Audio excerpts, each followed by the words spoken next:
For the past 6 years, students at the Center for Lakes and Streams at Grace College have been studying Lake Wawasee. It's the largest natural lake in the state of Indiana, and their preliminary research is showing just what is living in our water. This is a routine checkup, but it's not your conventional doctor's appointment. These doctors, students at Grace College, their patient is Lake Wawasee. This is Van Dorn. You can send it down to the bottom and then we'll get a water sample from the bottom. And then we can bring that up and take it and send it to a lab to get it tested. So we need to come out often and check our lakes and see if they're healthy or not.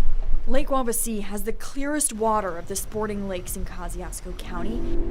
It pumps business, drives real estate, and propels growth. But some growth in the waters of Lake Wawasee is rising to the top of priorities for these students. We're looking for nutrients, which is what feeds the algae and the weeds that are growing in the lake.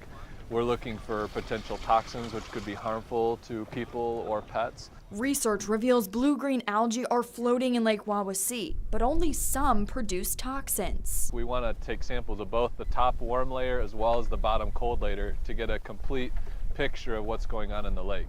Every week, these students, alongside Director Nate Bosch, test the waters. We know that the blue-green algae are growing on nutrients that get in the lakes from a variety of sources.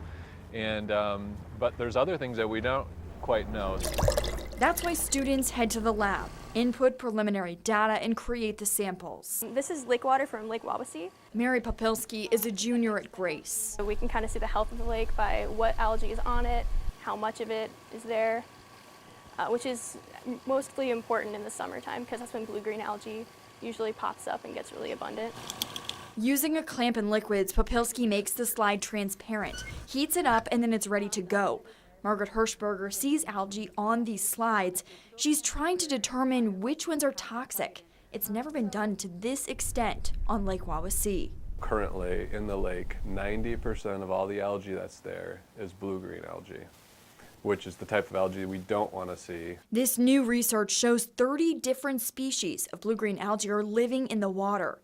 In 1954, researchers found 14 different kinds, and in 1912, they only found one. We're starting to get some hits on possible correlations between what could be causing that, and that would be really revolutionary if we can figure that out. Because then not only can you predict when the blue-green algae will produce the toxin, but you can then also maybe tweak the lake a little bit in order to trick the blue-green algae not to produce the toxin.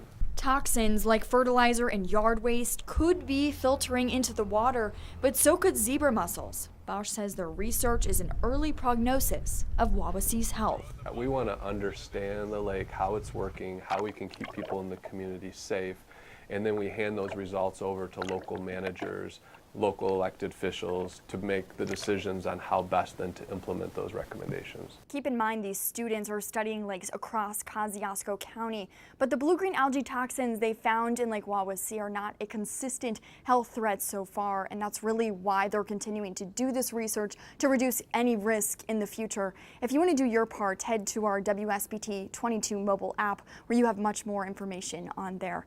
In the newsroom, Suzanne Spencer, WSBT 22 News.